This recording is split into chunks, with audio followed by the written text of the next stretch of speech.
corazón, para que aprendiendo tu palabra te podamos amar por encima de todas las cosas. Y todo lo que aprendamos hoy lo pongamos siempre al servicio de nuestros hermanos. Por Jesucristo nuestro Señor. Amén.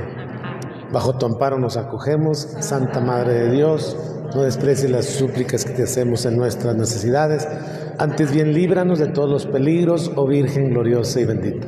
Ruega por nosotros, Santa Madre de Dios, para que seamos dignos de alcanzar las divinas gracias y promesas de nuestro Señor Jesucristo. Amén. En el nombre del Padre, del Hijo, del Espíritu Santo. Hoy vamos a abrir un apartado nuevo, como lo indican allí en sus manuales. Hoy vamos a hablar del Nuevo Testamento. Vamos a hablar sobre su importancia,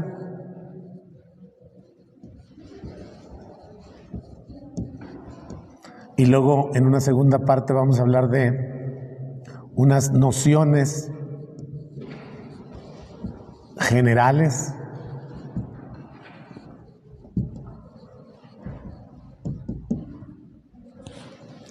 y ya en un tercer momento vamos a hablar de la importancia del Nuevo Testamento, importancia en sí mismo.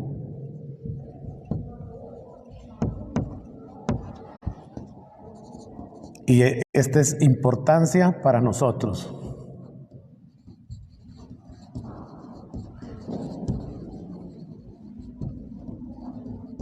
¿O por qué es importante para nosotros el Nuevo Testamento? El Nuevo Testamento es importante en sí mismo, así como lo es también el Antiguo Testamento, importante en sí mismo, pero el Antiguo Testamento tiene importancia en cuanto va y culmina en el Nuevo Testamento. Esto ya lo hemos dicho muchas veces. El Antiguo Testamento es la preparación para llegar al Nuevo Testamento. Lo que ahorita los que me oyeron un poquito en la homilía son las nociones, las ideas que tiene el pueblo sobre el Mesías. ¿Cómo pensaban ellos que iba a venir el Mesías? ¿Cómo pensaban ellos que iba a estar el Mesías? En el Nuevo Testamento ya no es un pensamiento, ya no es una idea, ahora ya es una realidad. Ya está aquí el Mesías, ya sabemos cómo es, ya sabemos sus actitudes, sus acciones, ya no es algo que va a venir.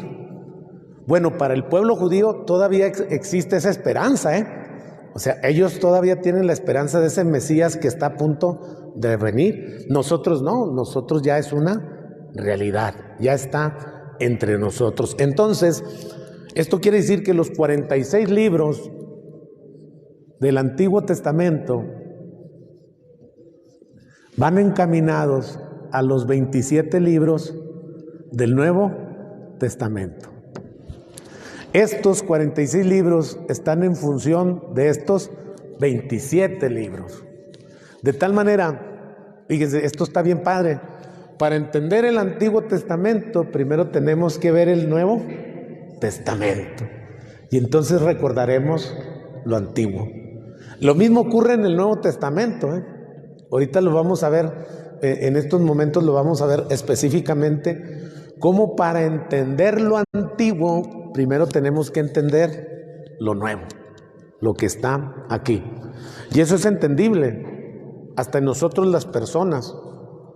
Cuando vemos la actitud de una persona, a lo mejor una persona que es huraña, que todo le cae mal, que es muy pesimista, que todo, para entenderlo usted ahora necesita ver su pasado, de dónde viene, qué le pasó, cuáles fueron sus heridas, a lo mejor lo trataron mal, a lo mejor nunca lo han tratado con cariño, y por eso es el resultado de todo su pasado. Igual aquí, el Nuevo Testamento es el resultado de todo el Antiguo Testamento. Para entender esto tenemos que entender primero esto, para ver cómo ocurrió todo aquello. Las nociones generales del Nuevo Testamento. Tenemos 5 libros llamados históricos.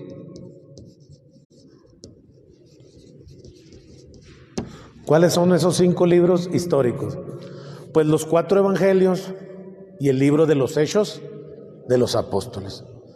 Esos libros son históricos en la medida en que narran la figura del Jesús histórico en medio de nosotros. Esto es bien difícil de explicar, pero lo voy a intentar. En estos libros históricos existen 2 figuras. Uno es el Jesús histórico y otro es el Cristo de la fe.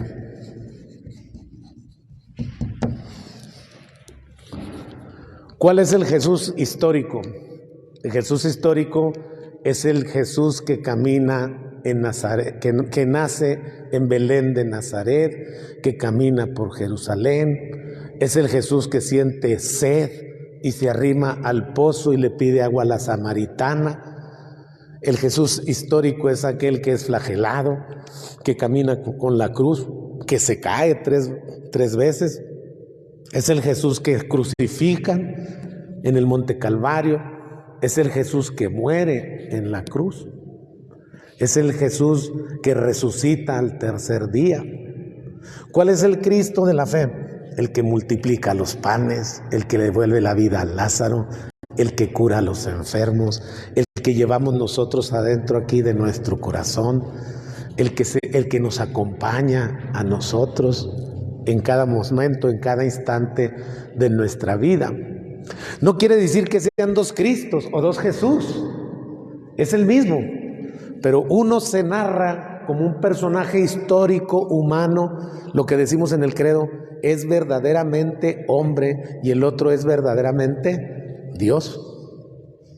Dios de Dios, luz de luz, Dios verdadero, de Dios verdadero, engendrado, no creado.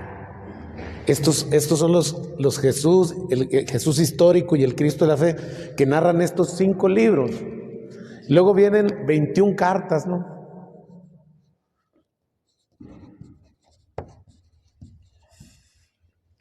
Que entre muchas de ellas pues son de Pablo, y otras es la carta a los hebreos.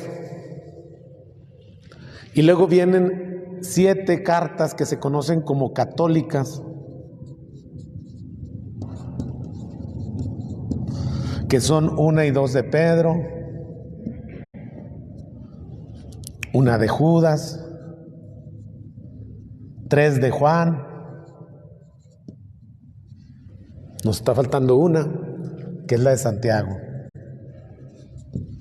Estas son 7 cartas católicas. 1 y 2 de Pedro, 1 de Judas, 3 de Juan y 1 de Santiago. Y el último libro, ¿cuál es? El Apocalipsis.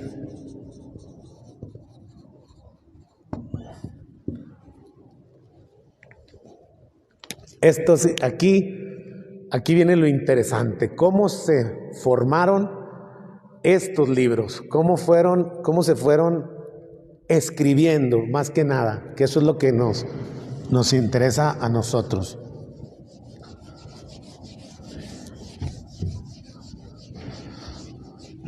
El primer libro que se pone por escrito en el Nuevo Testamento es la primera carta a los tesalonicenses. Más o menos en el año 40 después de Cristo. Y digo más o menos porque no tenemos fechas exactas, ¿no? De cuándo se escribió, no. Más o menos está en ese intervalo, en el año 40. ¿De qué nos habla la carta a los tesalonicenses? Nos habla de lo que se conoce como el querigma, que es la pasión, muerte y resurrección de nuestro Señor Jesucristo. De eso habla la primera carta a los tesalonicenses, en el año 40. Váyanme siguiendo porque no quiero que se me vayan a hacer protestantes, ¿eh? Este es el querigma. De esto se trataba en un inicio el cristianismo, fíjese. ¿Qué es el cristianismo? Anunciar que Jesucristo ha padecido, que Jesucristo ha muerto y que Jesucristo ha resucitado por nosotros. Ahí se acababa el cristianismo.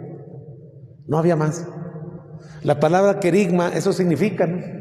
Querigma viene de querixeis, de querixón, que significa gritar, gritar una verdad.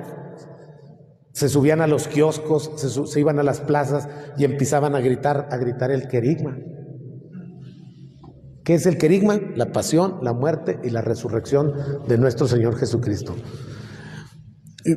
¿Qué hizo Jesús en su vida? No, a estos hombres no les interesa nada de eso. ¿Dónde nació Jesús? No, tampoco no les interesa. A ellos les interesa que padeció, murió y resucitó, nada más, hasta ahí llegaba.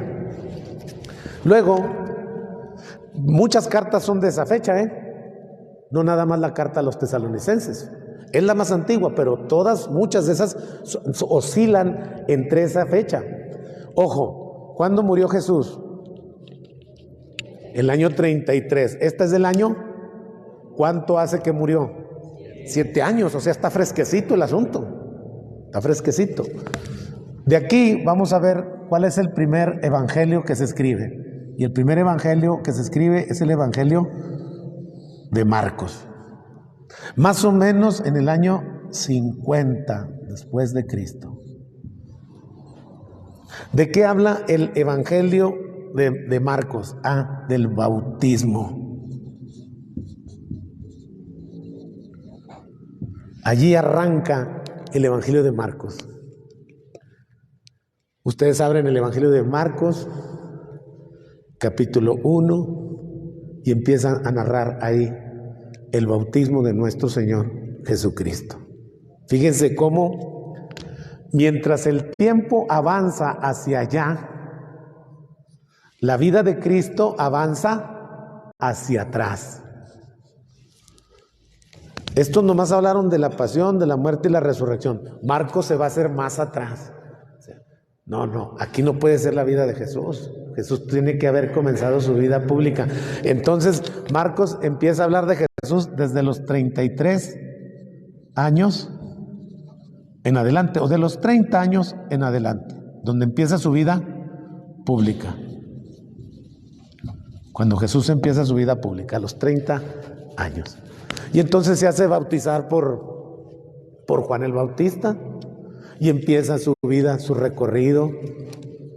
Marcos 3:13, subió al monte y escoge a los que él quiso, se hace de sus discípulos, se hace de sus apóstoles, multiplica los panes. Los que van a misa todos los días, hemos estado escuchando el evangelio de Marcos diariamente, así una lectura continua, y va caminando Jesús.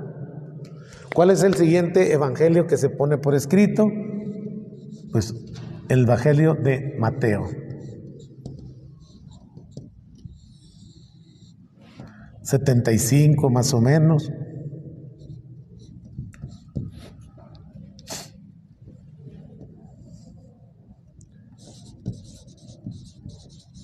¿Cómo empieza el evangelio de Mateo? Con la genealogía. Ya Marcos habló del bautismo, ¿no? Mateo se pregunta, bueno, pero ¿allí empezó la vida de Jesús? ¿En el bautismo? No, Jesús tiene que haber nacido en algún lugar, tiene que venir de alguien, tiene que tener una estirpe. Y entonces el evangelio de Mateo dice, Jesucristo vino al mundo de la siguiente manera. Y se arranca, ¿no? Abraham autengenuit Isaac, Isaac autengenuit Jacob, Jacob autengenuit las 12 tribus de la... Abraham engendró a Isaac, Isaac engendró a Jacob. Fíjense qué raro se engendran entre hombres. Sí, porque para ellos las mujeres no son las que engendran, los que engendran son los hombres. Se van engendrando entre ellos. Y entonces, Jesucristo tiene un origen. ¿Cuál es el origen de Jesús? Abraham.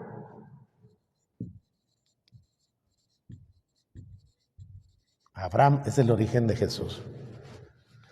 Te culmina hablando, termina la genealogía diciendo,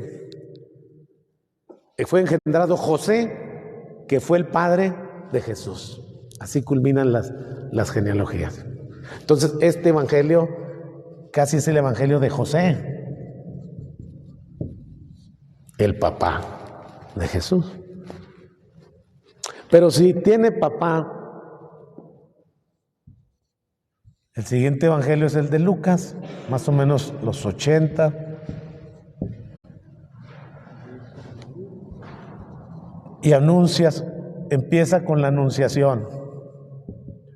Si tiene papá, pues también tuvo que haber tenido mamá, ¿no? Y empieza el evangelio de Lucas. El ángel del Señor, Dios envió a su ángel a una ciudad de Nazaret, a una mujer desposada con José. El nombre de la mujer era María. Casi le dice, allá en la esquina con Constitución, número 13, no te vayas a perder, le dice el ángel.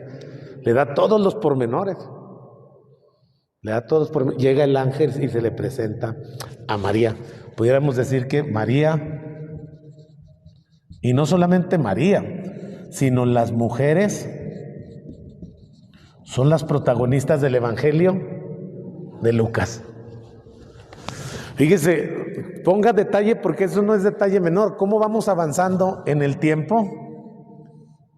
En el tiempo cronológico, y cómo vamos retrocediendo en el tiempo cairótico, o sea, en el acontecimiento de Dios nos vamos haciendo cada vez más para atrás. O sea, mientras avanzan hacia allá, los apóstoles van pensando hacia atrás. ¿Qué ocurrió?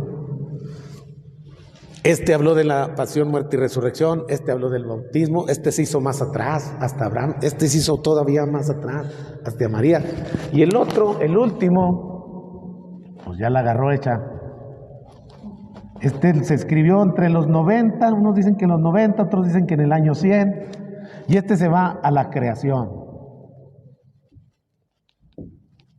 al origen de todo, ¿eh? Este ya se fue yo me voy hasta el origen, hasta la creación, hasta el Génesis. Y entonces así empieza el evangelio de Juan, ¿no? In principium erat verbum, et verbum justa Deus, et verbum erat Deo. En el principio existía el verbo, y el verbo estaba a un lado con Dios, y el verbo era Dios. ¿Quién es el verbo? Jesucristo es el verbo. Él es el verbo. Entonces, en el principio ya existía Jesús. Nada de que en la pasión, la muerte y tampoco en el bautismo, ni de Abraham, ni de... No. En el principio ya existía Jesús. Y Jesús estaba en un ladito de Dios. Es más, Jesús era Dios. Así se traduce esto. Y entonces viene la frase célebre, ¿no? Et verbum caro factum est. Y el verbo se hizo carne. Algunos traducen caro factum est como carne, pero otras traducciones más libres dicen el verbo se hizo hombre, o sea, tomó nuestra naturaleza humana. Se hizo, ya no es el Emmanuel, Dios con nosotros, ahora es el Emmanuel, Dios uno de nosotros, uno igualito a nosotros. Dice la carta a los Gálatas, participando de todas nuestras debilidades, menos la del pecado, pero de todas las demás debilidades participa Jesús. Siente sed, siente hambre, se enoja, ¿no? Sobre todo con los apóstoles, que unos de ellos estaban bien burrotes y no entendían nada. Entonces se desespera, se enoja, se molesta.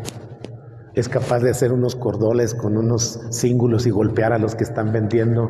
Hay cambistas en el templo y todo. Tiene todos nuestros temperamentos, ¿eh? Y entonces así se va construyendo el Nuevo Testamento. No es fácil, ¿eh? O sea, nosotros ahorita ya la agarramos y yo la explico así fácil, pero evangelios de Marcos, pues había muchos evangelios de Marcos.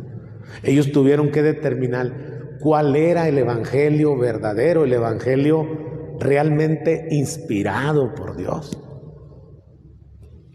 Había muchos evangelios de Mateo, de Lucas, de Juan. Había evangelios de Pedro, de Tomás, de Bernabé. Había muchísimo. Ahí tengo un libro así, que se llama Los libros apócrifos, donde vienen todos los libros apócrifos del tiempo de Jesús. Y entonces ellos tuvieron que reunirse, la iglesia, y determinar cuáles eran los libros que iban a formar parte de la Sagrada Escritura, tanto del Antiguo Testamento como del Nuevo Testamento, Y entonces ellos definieron cuáles eran los libros realmente inspirados por Dios, y definieron. Por eso a veces nuestros hermanos protestantes, como desconocen todo esto, ellos creen que la Biblia bajó del cielo así con un listoncito rojo, azul, y cayó así, y esta es la Sagrada Escritura. No fue así. No fue así. De hecho, lograr toda la recopilación de esto, no se logró hasta después del siglo IV, después de la mitad del siglo IV, cuando la iglesia ya estaba en paz. La iglesia fue perseguida hasta el año 313, que se firma lo que se conoce como el Edicto de Milán. Después de esta fecha, entonces la iglesia entra en paz. Ya no hay persecuciones, ya no hay persecuciones abiertas, porque siempre ha estado perseguida la iglesia. Ya no hay persecuciones del Estado, del imperio, porque ahora la religión del imperio pues es la religión católica, la religión cristiana. Más o menos en el 383 se hace el primer canon, y en el 415, algo así, se hace ya el canon largo. Se definen estos 73 libros como inspirados, y queda completa la Sagrada Escritura. Y entonces empieza a difundirse, empieza a divulgarse. ¿Había pocas Sagradas Escrituras? Sí, pues olvídense, pues todavía la imprenta faltaban siglos para inventarse, ¿no? Y una vez que se inventa la imprenta también pasaron siglos para que eso se volviera popular. A veces los protestantes, no, es que la iglesia no quería que leyeran la Biblia. No, es que una Biblia costaba muchísimo. Costaba vidas humanas, ¿no? Los amanuenses, que eran los que las escribían, pues olvídense. Precisamente hoy escuché una noticia en el noticiero, que están exhibiendo la Biblia más antigua del mundo, escrita a mano en hebreo, ¿no? Algo así como 40 millones de dólares cuesta la Biblia, por si la quieren tener ahí para cuando la quieran leer, de repente la tengan en sus manos.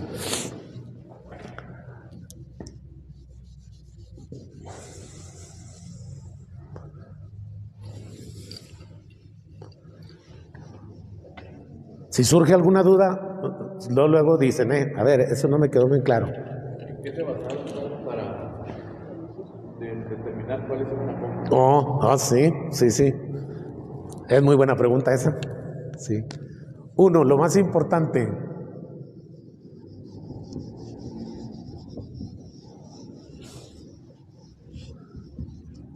texto brevis. ¿Qué significa? La versión más corta. O sea, si hay un texto breve, ese es el original. O sea, ese es el que se escribió primero. No sé si me explico. Ahí va. Saquen la Biblia, traen sus Biblias, abran el Evangelio de Marcos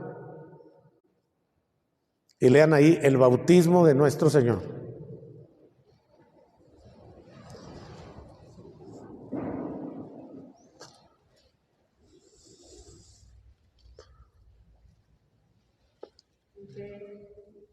Primer capítulo, inmediatamente tiene que decir ahí el bautismo de nuestro Señor Jesucristo.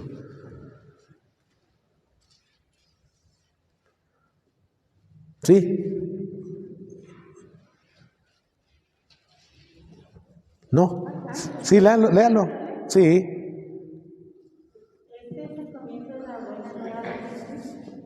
Pero ahí debe decir el texto donde está el bautismo. Aquí. Ah, ok. 5. Aquí, mire. Dígale. Jesús vino de Nazaret, pueblo de Galilea, y se hizo bautizar por Juan en el río Jordán. Al momento de salir del agua, Jesús vio los cielos abiertos, el Espíritu bajaba sobre él como lo hace la palabra. Mientras escuchaban estas palabras del cielo: Tú eres mi Hijo, el amado, mi elegido. Enseguida, el Espíritu lo empujó al desierto. Hasta ahí, hasta ahí. Fíjese nomás cómo dice el texto. En aquellos días llegó Jesús y se dejó bautizar por Juan. Eso es algo breve. Si usted lee el Evangelio de Mateo, no es así. El Evangelio de Mateo dice, llegó Jesús y Juan le dijo, no, tú me tienes que bautizar a mí. No, espérate, es que así dice la Escritura, entonces tú a mí. Se ponen a platicar ahí. Entonces ya el texto se extiende un poquito más.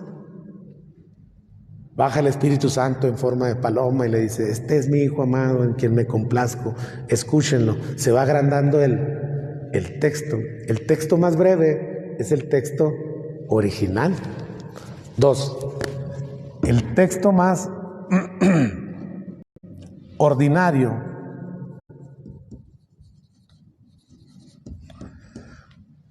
el que no tiene tanto aspaviento.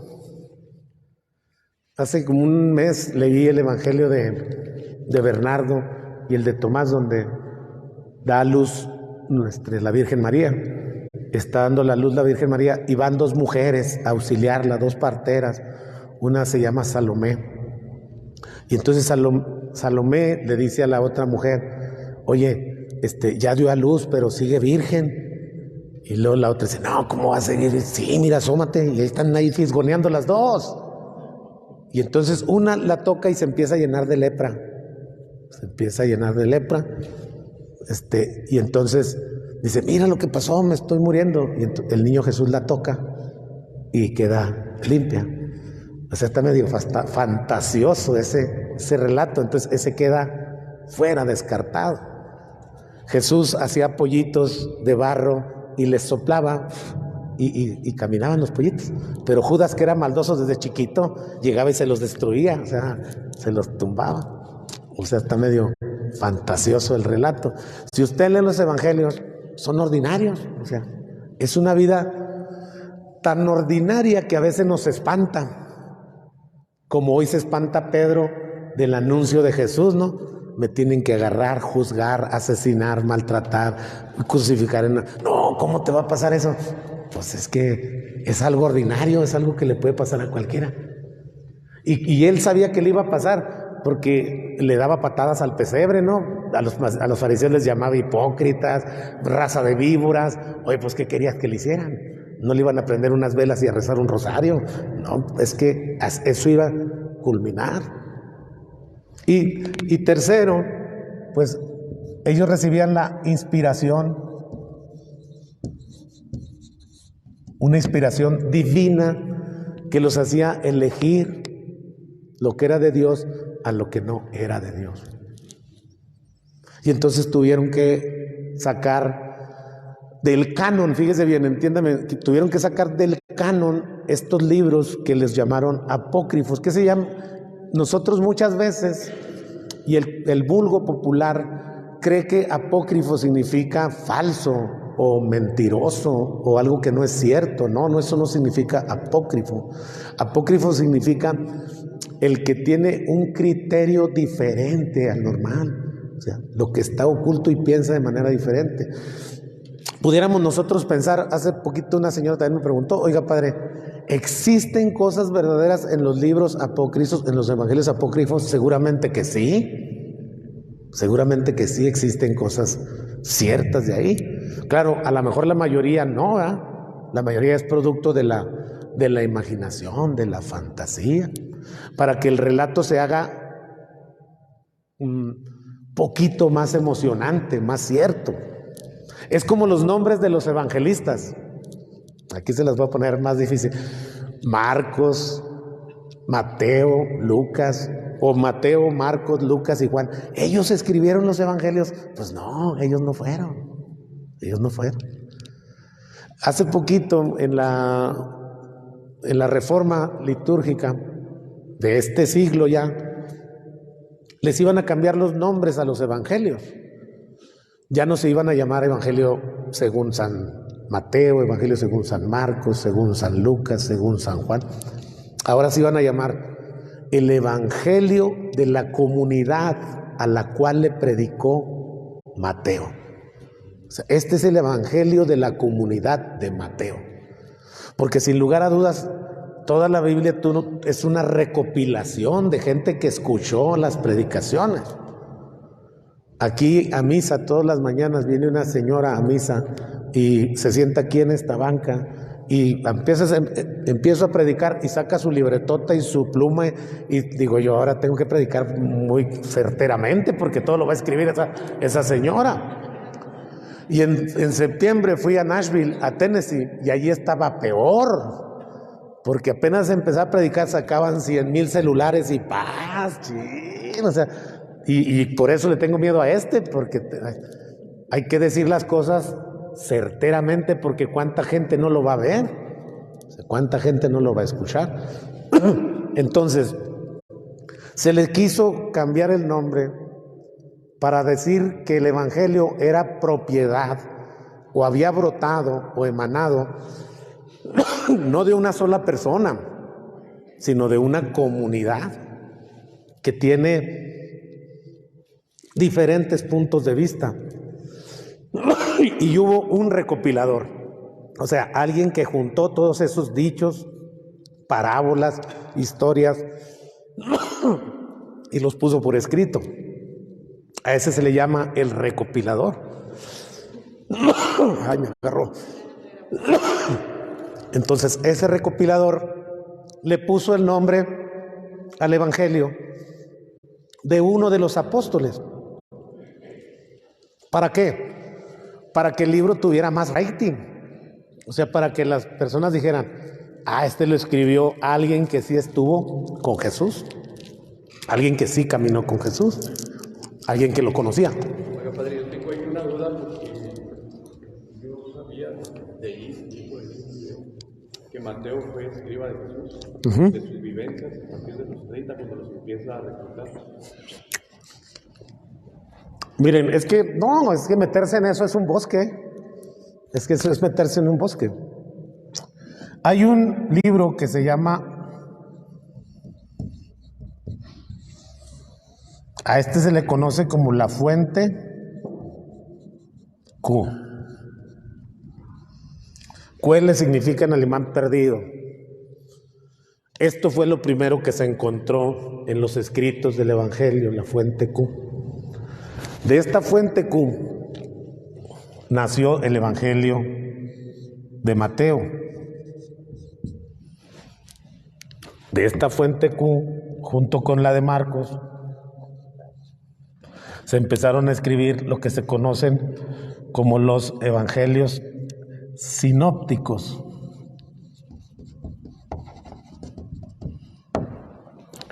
Este evangelio se supone que se perdió, el primero de Mateo. El que tenemos nosotros es una referencia del evangelio de Mateo. Lucas es el único que asegura que él no anduvo con Jesús, ni estuvo con Jesús, pero es un detective, él se reconoce como detective y va a ponerse a investigar con toda la gente que conoció a Jesús y que escuchó algo de Jesús para dar un testimonio verídico de lo que Jesús hizo y dijo mientras estuvo aquí entre nosotros. Muchos dicen que el Evangelio de Marcos, por ejemplo, es en realidad el Evangelio de Pedro, que Pedro se lo dictó a Marcos, porque Pedro pues no sabía ni leer ni escribir. Esas son solo versiones, versiona. Es como cuando usted llega a Jerusalén y el guía de turistas le dice, miren, históricamente aquí pasó esto. Y entonces eso es históricamente real. Pero si el guía de turistas le dice, la tradición dice, ya, eso ya está aparte. Y entonces tienen hasta una piedra allí en la capilla de la Asunción, donde Jesucristo se impulsó para irse al cielo, ¿no? Y se impulsó tan fuerte que dejó la huella ahí de su pie, ahí en la piedra esa, y está grabada la piedra, ¿no? La huellota. Usted va y sabe de cuál calza Jesús, pues calzaba del 8 o del 9. Pero eso ya le van a decir a usted, la tradición dice. Y tienen capillas a montón, ¿no? Mire, aquí fue la agonía de Jesús, aquí lloró sangre, este es el huerto de los olivos, aquí fue la primera caída, aquí, eso ya es tradición, ya no pertenece al dato histórico.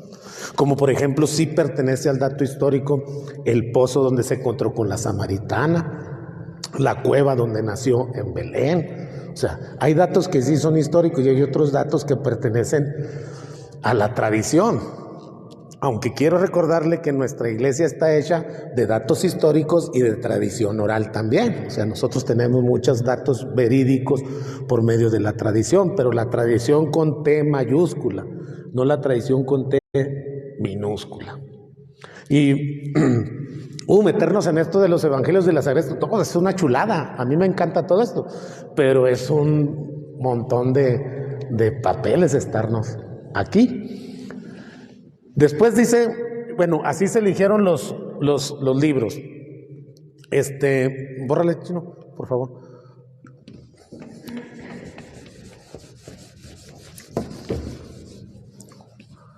Los apóstoles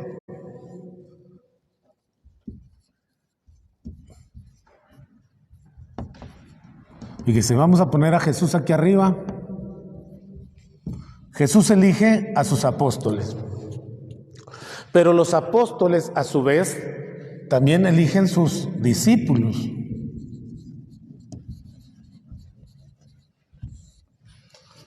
Los libros inspirados son testigo de eso, ¿no?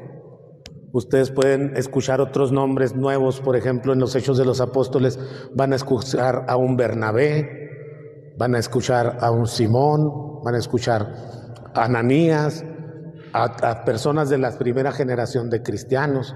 En las cartas de Pablo van a escuchar a sus preferidos, a sus hijos preferidos, ¿no? Él los llama mis hijos, a Tito y a Timoteo.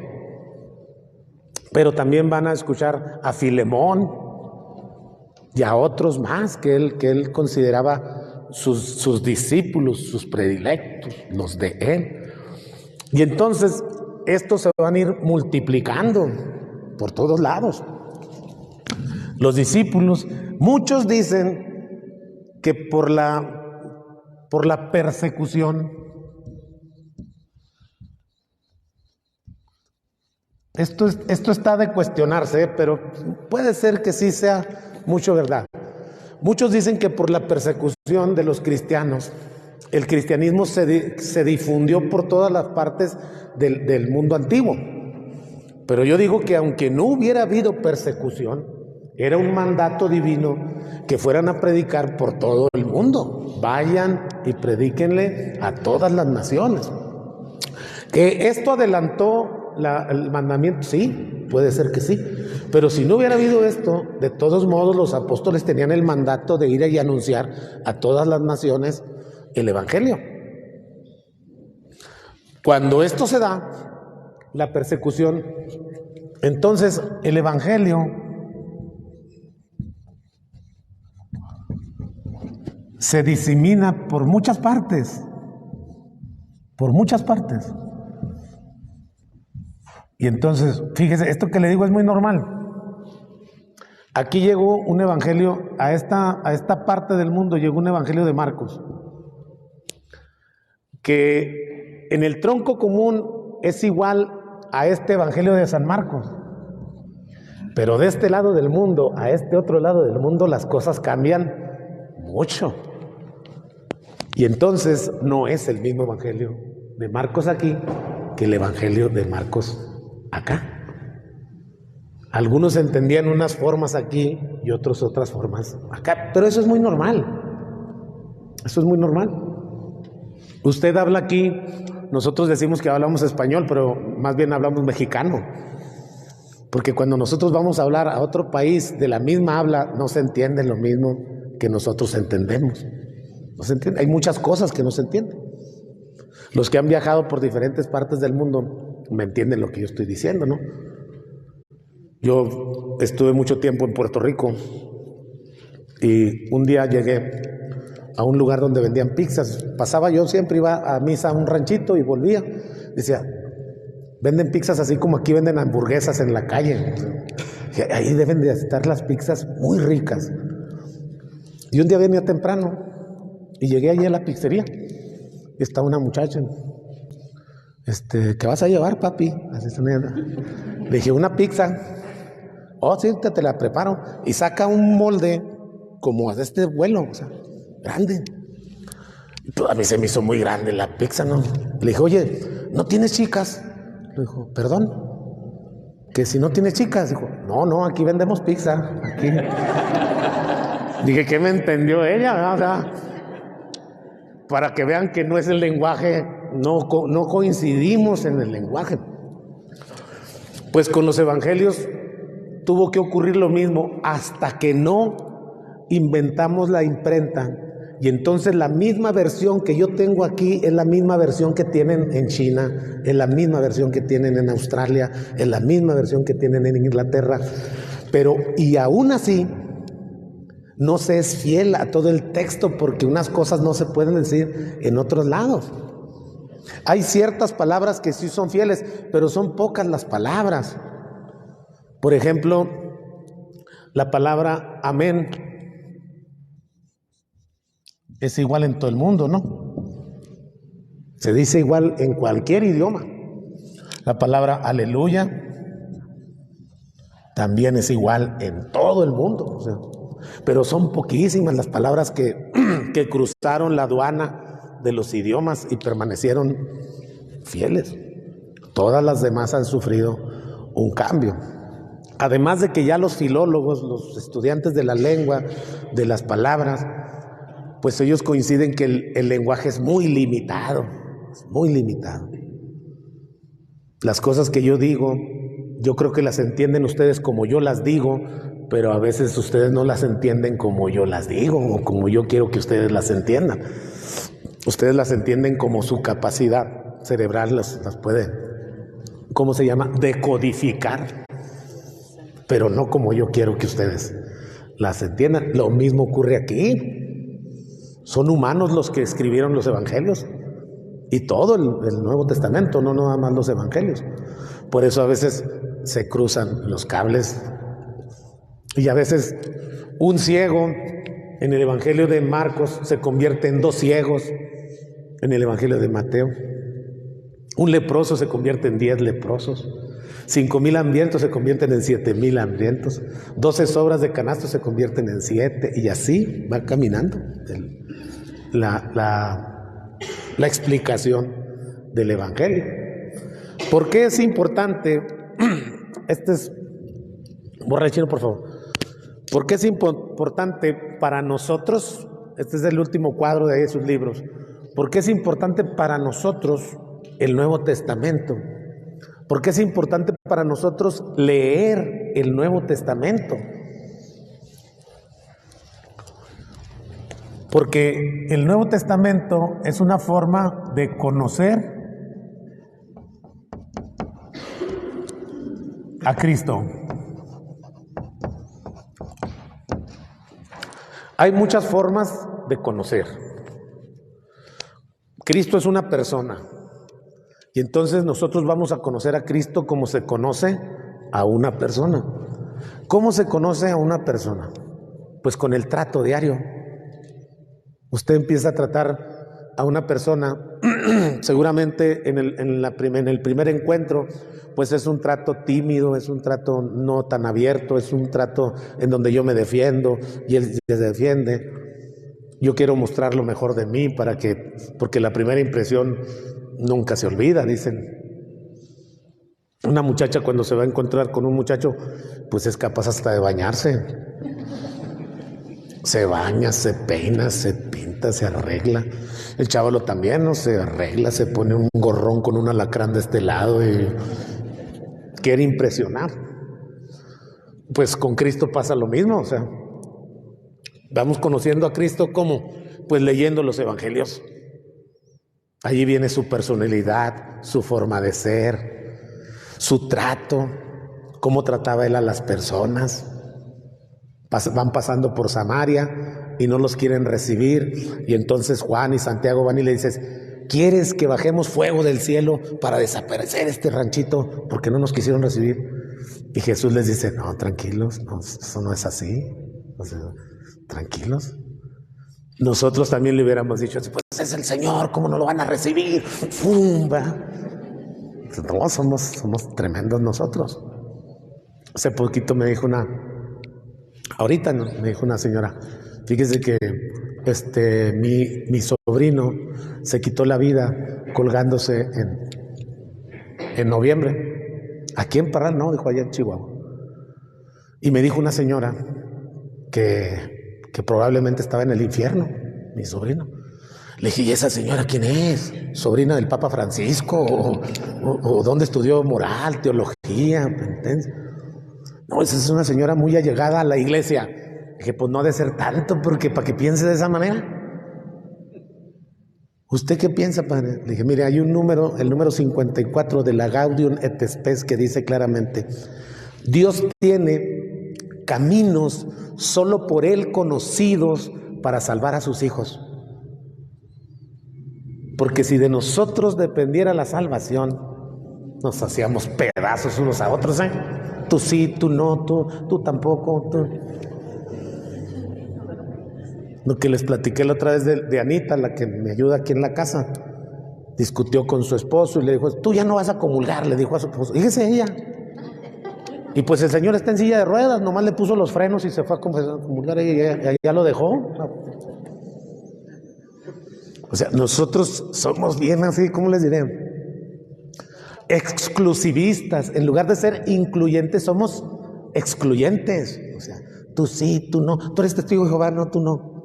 Tú eres católico, tampoco. Tú eres de Morena, menos. O sea, sí, o sea, así somos.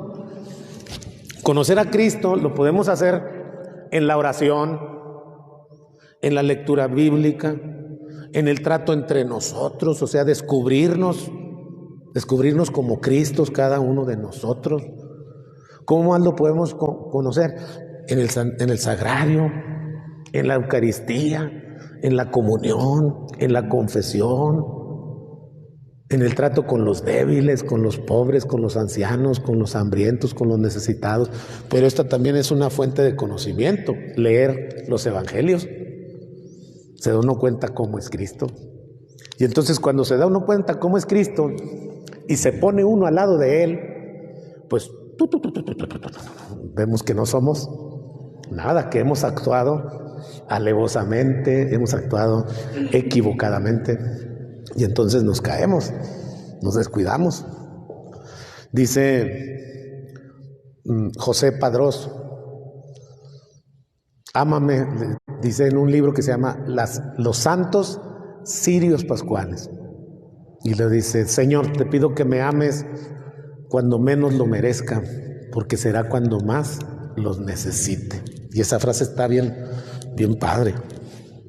¿Para qué más tendremos que leer el Nuevo Testamento? 2, para amar a Cristo.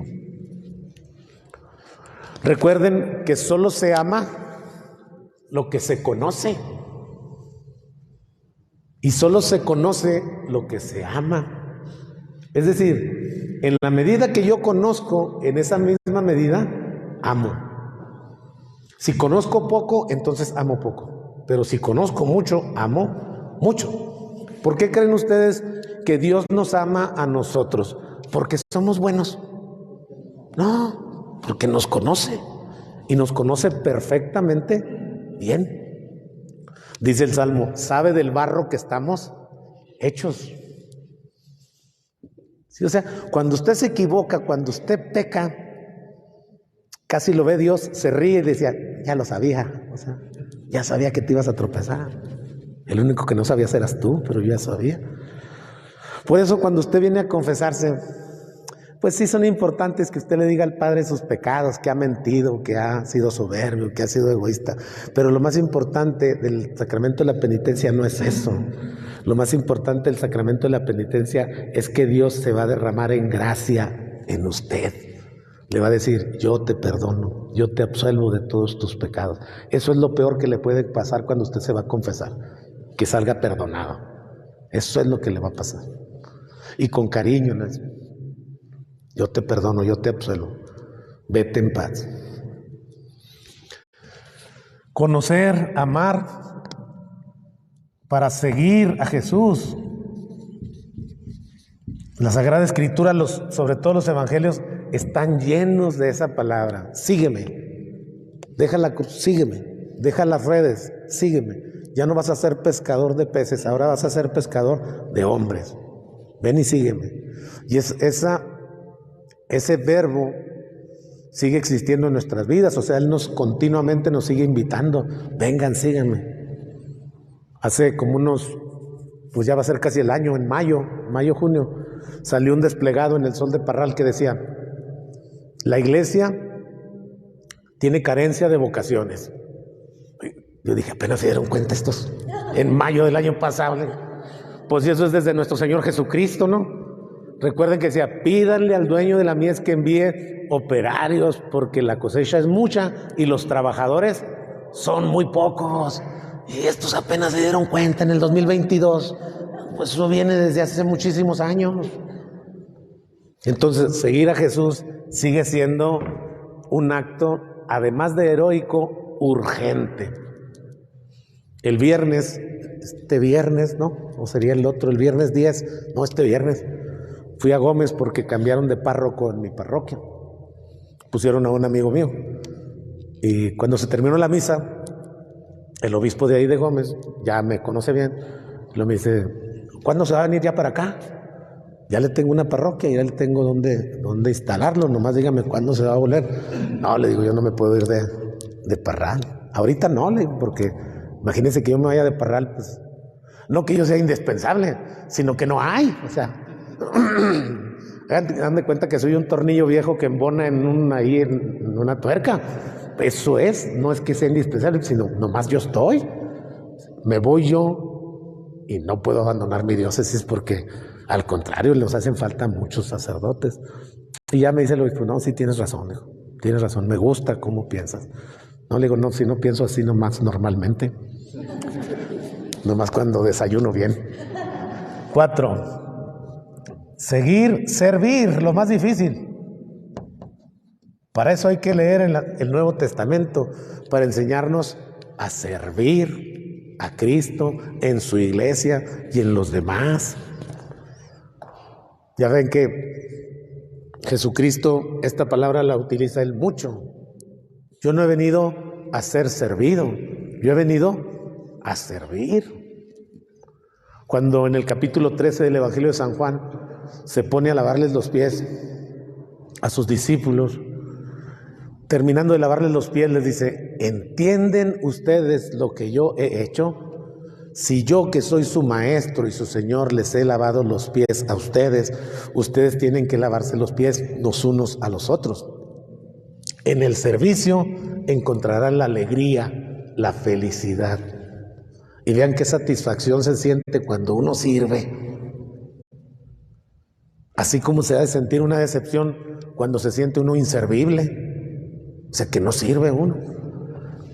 Pero cuando sirve uno, se siente uno la satisfacción. Aunque a veces deseemos la vida del perro callejero que se acuesta a tomar el sol, ¿no? Todo el día ahí. Quisiera ser como ese perro. Pues no, está muy corriente esa vida. Es mejor una vida de servicio, desgastarnos en el servicio. Les decía Jesucristo a los apóstoles antier, tienen ojos y no ven, tienen oídos y no oyen. Aguas, porque a nosotros nos puede decir, ustedes tienen manos y no las usan, tienen pies y no los usen. Y si nos dice peor, tienen cabeza y no la usan. O sea, eso estaría peor, estaría peor. ¿No han visto el TikTok donde el papá le dice al niño, si no haces la suma bien, te voy a dar un golpe en la cabeza? Y el niño le dice, pues ya déme lo mejor, ¿verdad? O sea, ya resignado a que no la va a hacer bien. 5. Para adorar. El último escalón en la escala es la adoración. La palabra adorar está compuesta por un prefijo latino ad y un verbo que es orar. El prefijo latino significa asiduamente, constantemente, repetitivamente, y orar significa dialogar, platicar, comentar. Entonces, el adorador es el que platica asiduamente, el que comenta repetitivamente, el que está en diálogo constantemente con su Señor Jesús. Antes de acostarnos, deberíamos de presentarle los planes de mañana al Señor, ¿no? Mira, Señor, mañana tengo planeado levantarme, ir a dar una plática al Parralense a los chavitos de secundaria, de preparatoria. Después de ahí, como ya vendí la camioneta, pues me voy a la central, agarro el camión y me voy a ir a Shostan. Después ahí en Shostan voy a celebrar la hora santa, voy a confesar. Luego ya voy y descanso, le platico al Padre Esteban. Al otro día en la mañana me voy a la central, me devuelvo en el camión para la misa de aquí del Rayo. Y entonces comentarle con él. Usted también, ¿no? Mira, mañana, Señor, este es mi plan de acción. Estará correcto, estará bien, habré orado correctamente. Eso significa adorar. A lo mejor nosotros pensamos que adorar es ponernos de rodillas, pero sí es también. O sea, usted puede platicar de rodillas, que es más emocionante todavía. Comentarle al Señor de rodillas cuáles son sus planes. Porque a veces sus planes pues no son los planes del Señor. Hoy le decía Jesús a Pedro eso, ¿no? Tus pensamientos no son los de Dios, tus pensamientos son los de los hombres, son los de aquí. Para esto hay que leer el Nuevo Testamento. Una vez que nosotros, fíjense bien, conozcamos, amemos, sigamos, sirvamos y adoremos a Jesús, parece que ahí culmina la obra, pero no culmina ahí. Entonces nosotros estaremos llenos de fervor, de amor, estaremos tan emocionados, tan enfervorizados, que tendremos que hacer que otros conozcan, amen, sigan, sirvan y adoren al Señor. Empezando por los de nosotros, ¿no? Por los de nuestra casa, que son los más difíciles. Si logra sacar a los de su casa, ya está en el cielo, ya la libró. Muy bien, pues si no tienen una pregunta, ahí le dejamos. Así terminamos.